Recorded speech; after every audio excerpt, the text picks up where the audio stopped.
देखिए, इसके लिए तैयार रहना चाहिए था, ये तो होना ही था।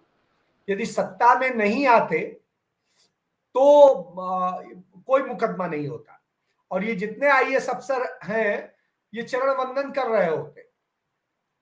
तो आप ये समझ लीजिए, ये पुलिस अफसर जो मुकदमे दर्ज कर रहे हैं ये खुद उन्हीं कार्यकर्ताओं के आगे जाकर के हाथ जोड़ रहे हो। तो ये ब्यूरोक्रेसी और पुलिस की आदत होती है। ये कोई बड़ी चीज नहीं है, गीदड़ भभकी है। और मुझे लगता है जब संघर्ष किए जाते हैं तो मुकदमों से न डरा जाता है और न डरना चाहिए। तो ये मान के चलिए, और ये तो ऐसे लोग हैं जो बड़े डरपोक लोग हैं, ये इसी तरह से खेलते हैं। अंग्रेजी शासन में और क्या होता था, जो विरोध प्रदर्शन करते थे, जो चीजें करते थे, जो झंडा दिखाते थे, जो कहीं सवाल उठाते थे, उन पे एफआईआर दर्ज होती थी, उन्हें जेल में डाल दिया जाता था, हवालात में डाल दिया जाता था। पंडित नेहरू 9 साल जेल में रहे, आपको पता है? पंडित नेहरू 9 साल जेल में रहे, और इसलिए क्योंकि वो किसी अपराध के लिए नहीं, इसलिए क्योंकि वो लड़ रहे थे, सच्चाई की लड़ाई लड़ रहे थे, देश की लड़ाई लड़ रहे थे, देश की आजादी की लड़ाई लड़ रहे थे। तो आप समझ सकते हैं आज जो है लोकतंत्र की लड़ाई लड़ी जा रही, और लोकतंत्र की जब लड़ाई लड़ी जा रही हो तो इसी तरह से होता है।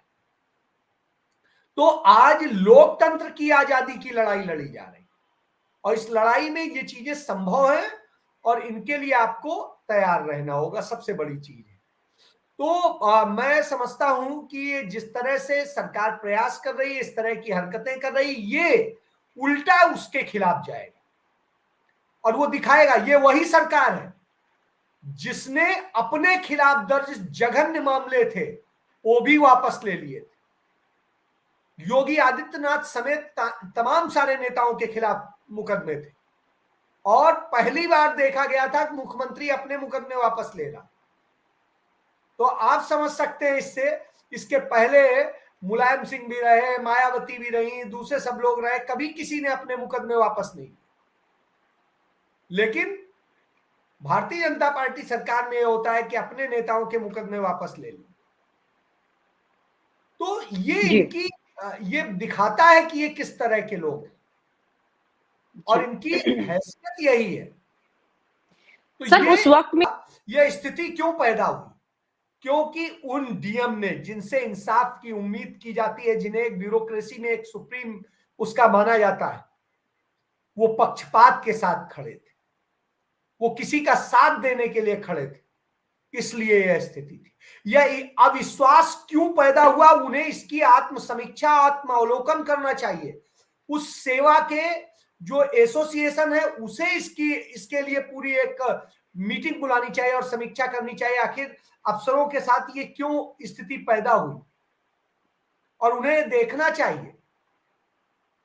और जब तक ये स्थिति नहीं होगी, आप इन स्थितियों में पड़े रहेंगे, आप आत्म अवलोकन नहीं करेंगे, आप चीजों को नहीं देखेंगे, आप ये नहीं देखेंगे कि ये अविश्वास क्यों पैदा हो रहा है, तो फिर आप क्या करेंगे?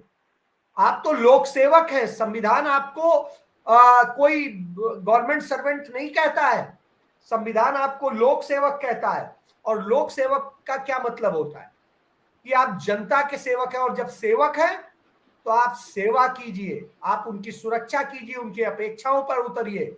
और आप सेवक किसके हैं? लोक के सेवक हैं, तो उस जनता के लिए कीजिए। तो जवाबदेही आपकी उस जनता से है, और जब उस जनता से है, लेकिन कालांतर में क्या हुआ है कि ब्यूरोक्रेसी को जो है सरकारी जो भी सत्ता में है उस पार्टी का नौकर बना दिया गया, और जब उस पार्टी का नौकर बना दिया गया हो तो फिर यही होता है, और यही होना जी। देखिए, मैं नहीं कहूंगा, मैं इस बात को मानने को तैयार नहीं हूं कि फैसला गलत था। मैं मानता हूं कि निश्चित रूप से जवाब देना चाहिए, और संविधान और कानून हमें अधिकार देता है। आप सीआरपीसी पढ़ लीजिए, सीआरपीसी में प्राइवेट व्यक्ति को भी अपराधी को अरेस्ट करने का अधिकार दिया गया है। सीआरपीसी के अलावा जो पब्लिक सर्वेंट के लिए लोक सेवक अधिनियम है, उसमें भी जैसे रत्नेश बता चुके हैं, वो एक अधिकार दिया गया है। तो आप इन चीजों को समझ सकते हैं कि प्राइवेट व्यक्ति भी कर सकता है, कहीं पर उसने वायलेशन नहीं किया, कहीं आपको ड्यूटी से नहीं रोका। तो जो आप 332 का 353 का मुकदमा दर्ज कर रहे हैं, वो निश्चित रूप से गलत है, क्योंकि आपके राजकीय कार्य में बाधा नहीं डाली गई। आपसे कहा गया आप अंदर जा रहे हैं, आप भी चेक करा के जाइए और फिर जाइए। आपके साथ कोई वायलेंस नहीं हुआ है, मारपीट नहीं हुई है, कोई ऐसी चीज नहीं हुई। जब ये सारी चीजें नहीं हुई है तो कोई गलत नहीं। और किस तरह से आंदोलन चलते हैं? आंदोलन यही चलते हैं, गांधी ने भी यही सिखाया। गांधी ने ये जरूर कहा कि अहिंसा के साथ होना चाहिए, और मुझे नहीं लगता है कि पूरे उत्तर प्रदेश में कहीं पर भी किसी डीएम को पीटा गया हो, किसी एसडीएम को पीटा गया हो, किसी पुलिस वाले को पीटा गया हो। उनसे बस यही कहा गया कि आपको चेक करा के जाना पड़ेगा, और चेक करा दीजिए। आप यदि चोर नहीं है तो आपको डर किस बात का है, मुकदमा किस बात का? तो जब कानून अधिकार देता है एक प्राइवेट पर्सन को जिसको शक है कि आप एक अपराध कारित कर सकते हैं, और उस अपराध को रोकने के लिए यदि हम लॉ के तहत आपको घेर कर आपसे कहते हैं तो आपको करना पड़ेगा, और वो चाहे लोक सेवक हो चाहे लोक सेवक से बाहर हो। आप एक और चीज समझ लीजिए, आपके घर में आता है पुलिस वाला, घुसता चला जाता है फोर्स लेकर, आप चले जाने देते हैं? ऐसे कैसे चले जाएंगे आप घर के बाहर पहले तलाशी दीजिए, नहीं तो आप अंदर जाकर के वो कर सकते हैं, कोई चीज प्लांट कर सकते हैं और फिर कहें कि इनके यहां से बरामदगी हो गई।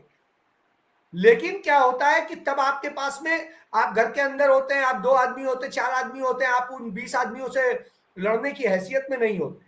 और यदि आपके पास में वो ताकत होती तो आप दिखा सकते, आप यही कह देते कोई बात नहीं, आप जाना चाहते हैं, आप, हम आपको चेक भी नहीं करेंगे, हमें एक वीडियो बना लेने दी। क्यों नहीं आप बनाने देंगे? आप चोर तो नहीं है, हम आपके कार्य में बाधा नहीं डाल रहे हैं, आप करिए जाके जो आपको करना है, आप सिर्फ ये दिखा दीजिए, तो इसमें क्या परेशानी है भाई? हालांकि मैं इस बात से सहमत हूं राय साहब की कि निश्चित रूप से इस तरह के जो प्रिकॉशंस लेने थे वो पहली चरण से ही लेने चाहिए थे, जिनमें आप पूरी तरह से जीतते नजर आ रहे थे।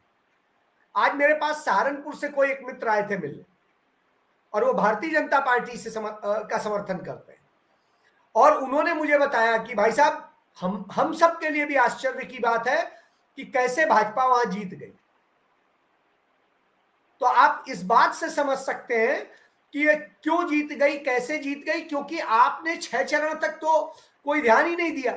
7वें चरण के हो जाने के बाद में आप बात कर रहे हैं।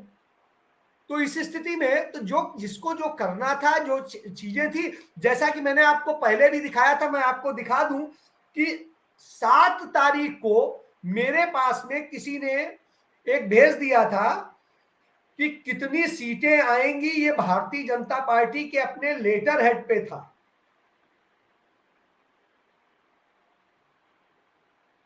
मैं आपको दिखाता हूं, 7 तारीख को भेज दिया था। अब 7 तारीख को उन्होंने फैसला सुना दिया था, और आपके पास फैसला आ रहा है, ये 7 तारीख का है, और भारतीय जनता पार्टी के उसमें आप देखिए, और आपको दिखाता हूं मैं इनका सीट का जो परसेप्शन है, ये आप देखिए। हाँ सर, ये मेरे पास भी आया था।